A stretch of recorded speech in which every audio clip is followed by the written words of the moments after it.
Severna Makedonija u sedmodnevnoj žalosti nakon tragedije u Kočanima. Gradonačelnik Papazov podneo je neopozivu ostavku. Saslušano je 20 osoba, a 8 je u pritvoru. Svi povređeni su u stabilnom stanju. Nešto više o događajima koji slede čućemo od kolege Dejana Tasića koji je u Kočanima i Igora Topalovića koji nam se javlja iz Skoplja. Dejane, da krenemo od tebe. Koje su poslednje informacije?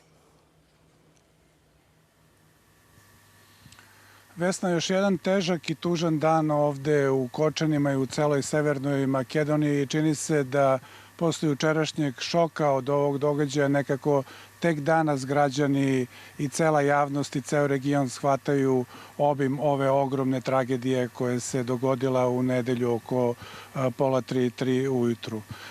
Istraga koju sprovode nadležni organi se nastavlja.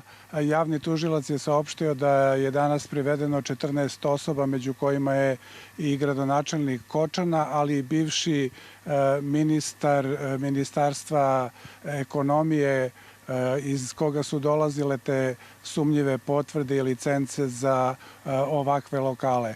Takođe iz Ministarstva policije je saopšteno da je u Štipu privedeno 13 osoba koje su direktno učestvovale u organizaciji ovog koncerta i nastupa grupe DNK.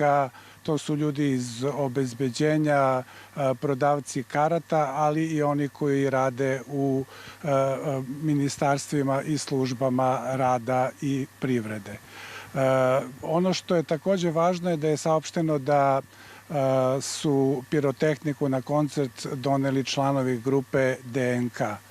Tokom dana posle protesta ovde u Kočanima bilo je manjih incidenata kada je polupan kafić čiji je vlasnik i ove diskoteke i ovde, a pored toga je kamenovana i kuća gradonačelnika Kočana. Evo više detalja o današnjem danu. O tome šta se dešavalo u diskoteci Puls u Kočanima u ovom malom mestu i danas se prepričava. Skoro polovina onih koji su bili unutra su ili lakše i teže povređeni ili su nastradali. Lekari kažu uglavnom od stampeda i gušenja. Objekat sa falsifikovanom licencom nije imao hidrant, nedovoljno je bilo PP aparata, put za vatrogasna vozila je bio nedostupan. Uz to klub nije imao dozvolu za upotrebu pirotehnike. Pevač ili neko koji je bio na bini viknuo kao požar, izlazite napolje. Pre toga su oni upalili tu pirotehniku i ona je bila negde u sredini. Kaže, najviše su nastradali oni koji su bili bliže bini. Oni koji su bili prvi izlazu su izašli. Spasili se. Ona je bila negde u sredini. Uspela da se nekako izvuče. Psihički nije dobro. Meni nije bilo lako, ja sam mogu da izgubim, to je jedino dete koje imam. Ja imam kolegu koji je izgubio ćerku, drugu kolegu koji je izgubio sina, školskog drugara koji je izgubio sina. Kako da živim ja s tim ljudima?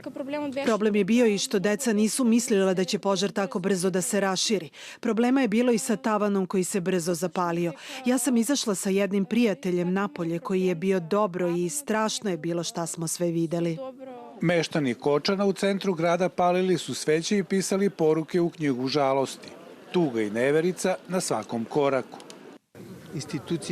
Institucije su zakazale, treba podhitno nešto da se preduzme. U našoj firmi su poginula mlada, zlatna deca od 21-22 godine. Mora neko da odgovara. Znam ih sve, nemam reči. Katastrofa. Čudo je kako ja nisam bila u diskoteci jer sam svaki vikend i tako. Jeste poznavali dosta njih? Jeste.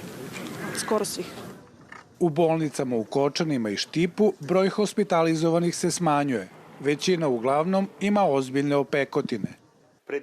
Većina njih je imala opekotine drugog stepena. Jedan od pacijenata je slomio koleno i on je hospitalizovan na odeljenju ortopedije i sutra će biti operisan. U našu bolnicu u Štipu prevezeno je 7 dece, bez znakova života. Gradonačelnik Kočana Ljupčo Papazov saopštio je na društvenim mrežama da zbog svega što se dogodilo podnosi neopozivu ostavku. Hvala ti, Dejane. Potresna priča iz Kočana. Da čujemo sada šta se događa u Skoplju. Igore? Vesna, kao i u gradu gde se desila nesreća, tako i ovde u prestonici. Tuga, neverica, šok, ali i bes.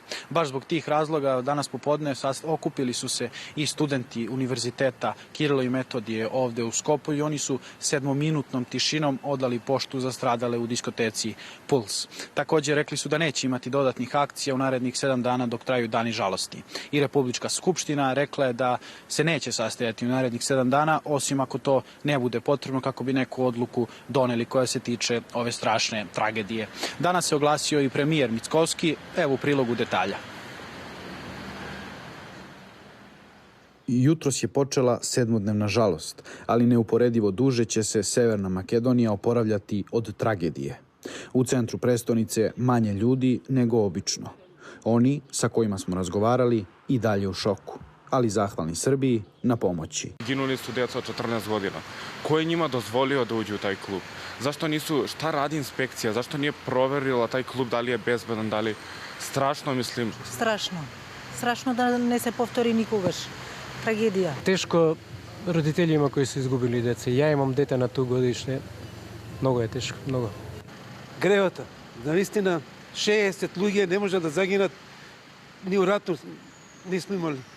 Osim Srbije, u pomoć su pritekle i ostale zemlje iz okruženja. Prihvatile su ugrožene pacijente. Ministar zdravlja Severne Makedonije obišao je zbrinute u Solunu i Sofiji. Budimo oprezni i pružimo im maksimalnu medicinsku podršku. Ono što zavisi od nas je u potpunosti urađeno. Nadam se da će i zemlje koje su naši prijatelji i žele da nam pomognu dati sve od sebe. Nadležni poručuju, neće biti milosti prema onima koji su svojim politikama doveli do tragedije. Biće utvrđeno, izričit je premijer, ko je i na osnovu koje dokumentacije potpisivao dozvolu za rad klubu Puls. Klub je radio sve vreme sa ili bez licence, a pitanje je ko je potpisao 2021. i 2023. godine. Videli smo 2024. kako su to potpisali, jer je arhivski broj pod kojim je zavedena ova falsifikovana licenca prepiska sa stranim investitorom. Bićemo bez milosti, bez obzira o kome se radi, koje je nacionalnosti i iz koje je stranke. Ovo je, rekao bih, masovno ubistvo koje je neko dopustio za novac i za mito zbog korupcije.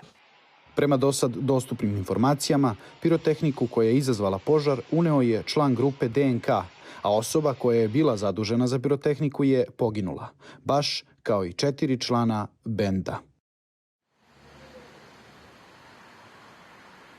Danas smo od ministra spoljnih poslova saznali da ukupno 51 pacijent se leči u inostranstvu. Od toga najveći broj njih je u Srbiji. Danas je u toku dana došao dodatni kontingent, dodatni saniteti iz Niša koji su se vratili u Srbiju sa pacijentima odavde, a i avion je vojni takođe danas bio upućen ovde u Makedoniju, koji je, dobili smo informaciju neposredno pred Dnevnik, sleteo u Srbiju sa 12 pacijenata i odvezo ih u bolnice. Takođe i saopštenja Ministarstva odbrane danas smo saznali da je još 6 pripadnika Vojno-medicinske akademije, odnosno njihovih pripadnika zaposlenih na Vojno-medicinskoj akademiji ovde u Skoplju, odnosno ovde u Severnoj Makedoniji i pomažu makedonskim kolegama.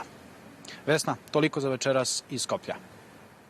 Hvala vam, kolegi Dejan Tasić i Igor Topalović izveštavaju o tragediji u Kočanima.